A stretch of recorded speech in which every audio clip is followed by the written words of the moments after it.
Hello, girls, guys, or otherwise. This is Rich, and today we are doing a Tarot Talk Tuesday deck review. Let's see. The first one that I want to review is the Light Seers Tarot. I will be showing a close up of this. As you can probably see, it still has the plastic on it. I haven't even taken the plastic off of this yet, but this one comes in a cool little tin. Let me go ahead and get you down into the nether regions, and we'll go ahead and do a review of this while I take off the cellophane. So anyway, I'll see you down in the nether regions. Okay, so I have the cellophane off of it. Here is the tin. It is actually a tin like the Centennial edition, the little pocket edition of the um, not the Rider-Waite Smith, uh, the Smith weight version, I think it is. Anyway, yeah, it's I love these little tin ones because you can. I have my Centennial edition. I have that in my car, and that rides around with me just in case. I have not gotten to look through this. I looked at this deck in a metaphysical store in Hawaii whenever we went there. So let's look at the little white book. Doesn't seem all that um, all that interesting of a little white book. Just your basic little white book that tells some of the history, tells of the cards, gives a brief rundown, Celtic cross spread. So nothing to really write home about on the little white book. So I'll probably just put that aside. I do want to note that I do like the little plastic thing. They use minimal amounts of plastic for the what you call it, for the to bind the deck together. Uh, I'm not usually one for gilding, but let me see if I can get a really good shot of that. Look at that.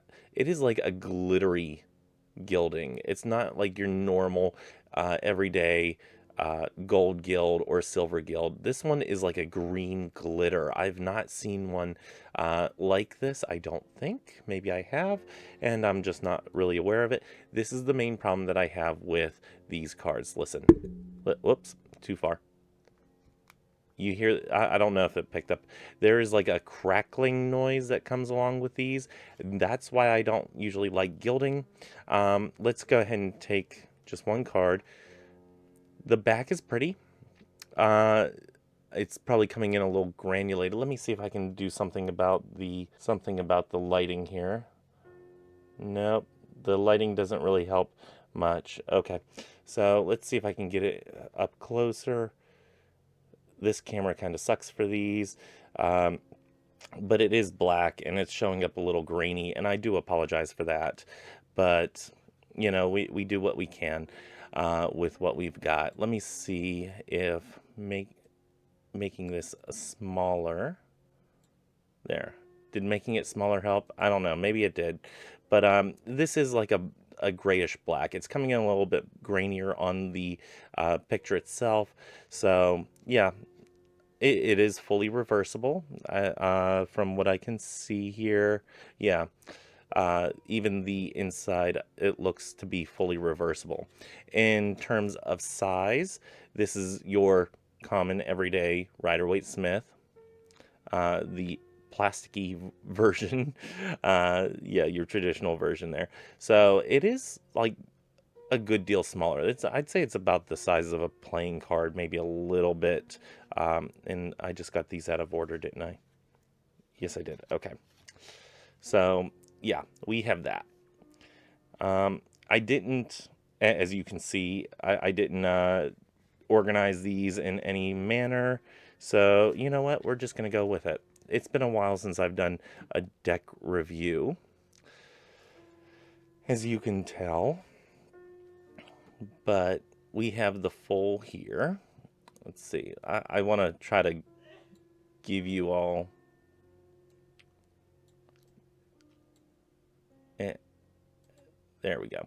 I want to try to give you all the best view, and I don't know if any of what I just filmed or recorded, whatever term we're using, if any of the closer up versions came through, because I'm looking at the wrong screen on OBS. You know what? We're just going to go with it. Anyway, oh my gosh, if I can do this upside down, it'd be fantastic. But I kind of fell in love with this deck because of the uh, the look of the cards. They did have, and if you are running a metaphysical shop, they did have uh, a, a a sample deck that we could, leaf through and whatnot. And this is what I'm getting at whenever I say I don't like whenever they have the gilding, because they tend to catch on one another. There's the Empress, the Emperor. Very nice cards. I love the artwork on these. Have not used them. Don't know. Didn't really even have a chance to connect with them yet. But I just fell in love with the aesthetics of it. So very much a deck that I will probably end up using. Probably stick next to my bed or whatnot. This might be one that I go to for real quick readings. It seems fairly in tune with the traditional, quote unquote traditional style. And as far as thickness, I'd say they're about the same thickness. Matter of fact, yeah, they're maybe a little thicker than your common everyday Rider-Waite Smith that you can pick up for $10. This one didn't cost me a lot, I don't believe. Let me see if I have a price tag on there. No, I don't see a price tag on there. Oh, yep, it cost me $15 for this, and that was whenever I was in Hawaii. I just love the artwork of this.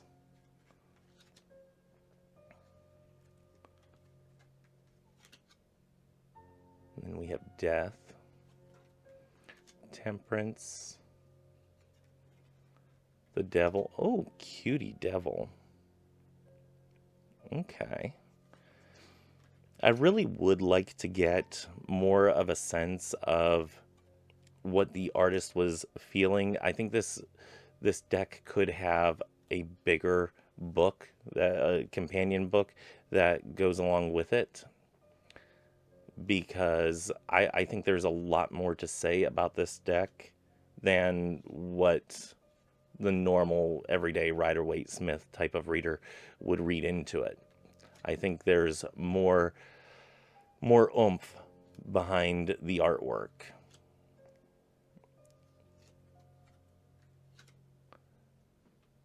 Again, I do apologize if this is coming in like this is a little washed, like the coloring is a little washed out.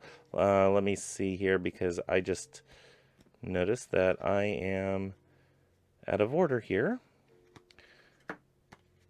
Let's go ahead and fix all of that. I'm just going to keep y'all on screen because it's not going to take me too terribly long to do this. Whoops. Hold on. Wands, then cups, swords. This is just the way I put it in order. And then pentacles in the very back. Okay, there we go. Yeah, this is just the order that I use. And this is actually the cover art. Whoops, there we go. Except it's a different background. Wow, I really cannot do this upside down. I used to be able to do this like phenomenally, but yeah. Oh, I like this concept of the Three of Swords. You have the or this is the Two of Swords, I'm sorry. There we go. You have the crows, the birds, and the bird themes rather than actual swords. That's interesting. Yeah.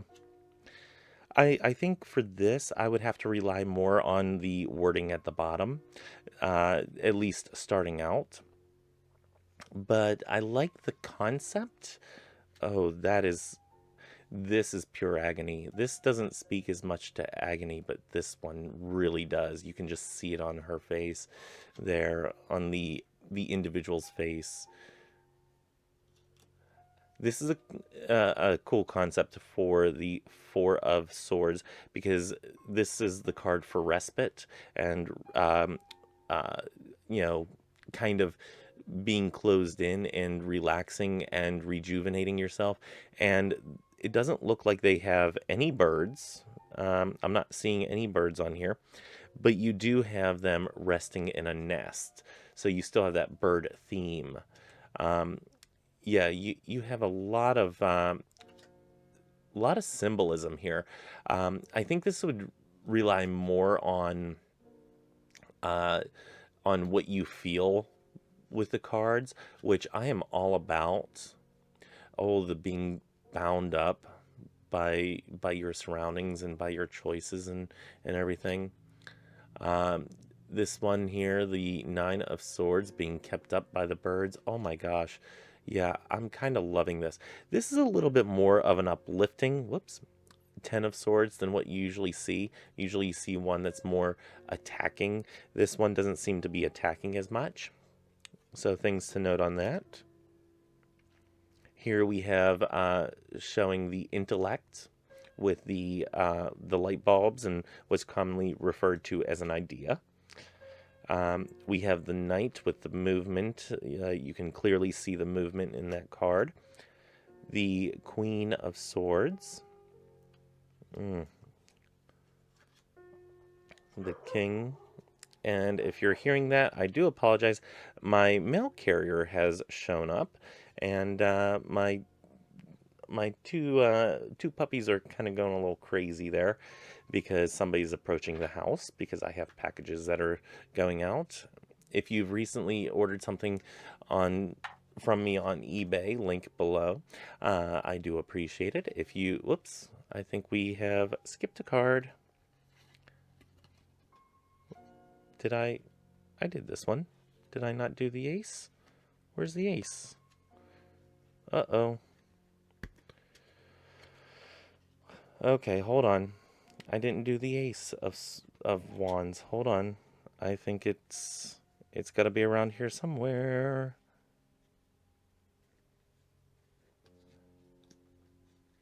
Whenever I redid this, it did not move with it. Cups. Let's see. Ace of Pentacles. Oh, nope. Oh my gosh. I hope I'm not missing an ace of... Let's set this aside, because I'm not seeing an ace of wands here, and that's really going to upset me if I'm... Oh, well, guess what? There it is. Okay. It was right with the major arcana, so there we go. It was at the very end. I don't know if I showed that before. Okay. Well, there we go. There's your Ace of Wands, the more traditional Pamela Coleman Smith version. I do like this one. The fiery passion and whatnot. The world traveler. Wow. Anyway, as I was saying, if you've ordered something from my eBay store, link below, I do appreciate it. You know, if you haven't, I have listed a lot of books. So you can always go there to look at your heart's content. Sending offers is always a welcome. I don't do half price offers, so if you're thinking of doing that, yeah, just, you know, save yourself the aggravation of doing it. But I do take offers from time to time, and you know, and also depending on what it is and everything, how much I'm willing to take off. But I do take offers, so go ahead and consider buying something if it tickles your fancy. If you mention to me that you watch my channel, you know, let me know. And did I get the page and the night mixed up?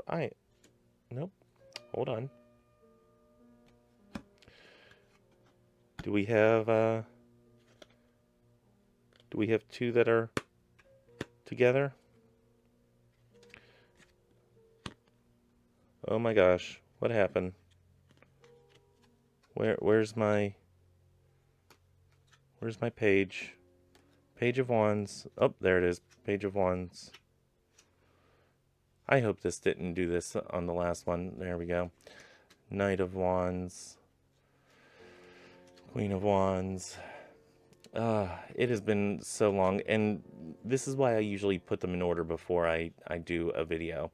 But as you can see, I completely opened it up right here, right now.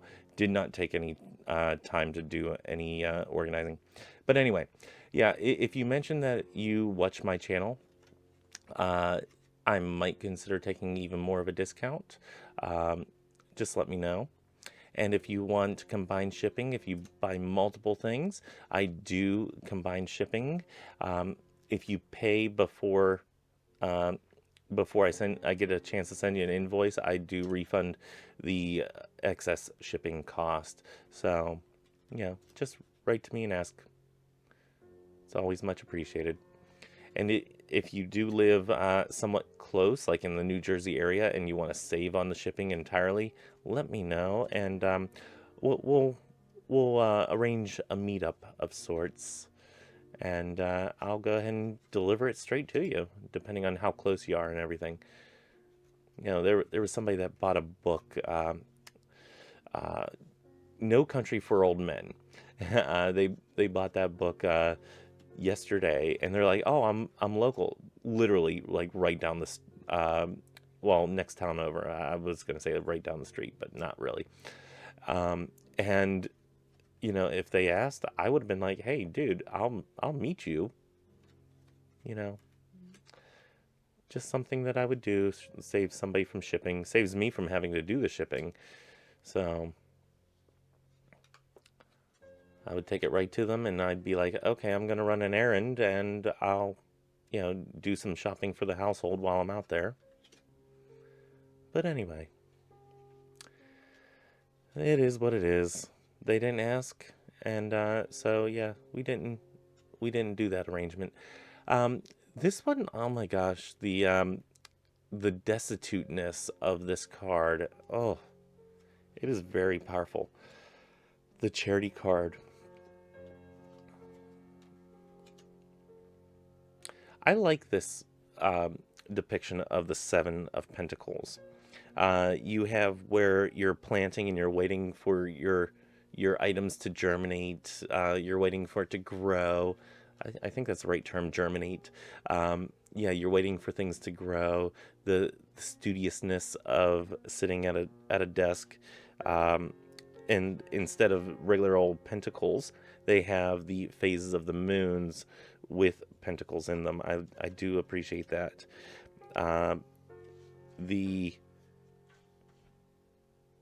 Oh, hold on, Jelly's at the door. Well, she's gonna have to wait for a minute here. Yeah, we have the family gathering in the Ten of Pentacles. Very nice. Whoops. As I throw things aside there. There we go. Page of Pentacles. Okay. Knight. Oh, that's interesting how they did that one. Like all the pentacles are coming out from there. Interesting concepts on this one. And I do want to say that it appears that, yeah, you have people of different ethnicities. You have what appears to be different ethnicities, different cultures, and alike. So the last thing, now that they're all not stuck together, let's see how the shuffling aspect goes. Feels good that way. See, you can really see, oh, that glitter. Oh my gosh, that glitter aspect. Let's see how it does on the bridge shuffle. It's a little stiff for a first shuffle. I think they'll break in, quote unquote. But I think overall, it does take a little bit extra power to shuffle these. And oh my gosh, like it just looks like regular green whenever you're like that, and then it turns to like the glittery green. Oh, it I do like that aspect. I'm not usually one for gilding because they tend to stick together, but if done well, one person that has gotten it done well is Benabel Wen. Whenever uh, they made the what you call it, the Spirit Keeper's Tarot. So that one, I will say I've had zero problems with the gilding. It is a limited deck, so I didn't want um, to shuffle it, like the riffle shuffle and all that. So I am very gentle with my Spirit Keepers tarot decks. I have, what, five total, I think? No, four. Four total. I bought two of the Vitruvian and two of the Revelations, I think it is, the third installment. But anyway, that is the Light Seers Tarot. This is, oh, who is this by? Who did this deck? Give me a second. I don't see it. The back says, by reimagining the traditional tarot archetypes and symbols in a contemporary boho and intuitive style, the Light Seers Tarot expresses the light and shadow sides of our natures and explores the lessons that can be learned from both. The expressive characters who live within the landscapes of the cards tell stories, ask questions, and provide guidance. This deck is an ideal companion as you seek to uncover the places in your life and in yourself that are most in need of illumination. In this, it gives a website here, mytarot.top. But yeah, you can probably find this on Amazon and all that. I do like I said, the small tin. I do like the small size. It's better for, regular people hands. It's not huge. So yeah, you can slip this into your bag and your satchel, your purse, whatever you happen to have that you carry along with you. I have a little satchel bag that I like to carry along with me. This would be a welcome addition to that, or my Coleman Smith, or the is it the Coleman Smith? Anyway, the Centennial Edition. Those are the two that I think the other one might be is it the Alice in Wonderland tarot that is in a tin? I have another one that's in a tin, but this one and the more traditional Centennial Edition looking one, those two can go in my bag fairly easily, and I would not blink an eye about taking them along. So anyway, that's all that I have for today. Until next time, may you have love, hugs, and ladybugs. Bye.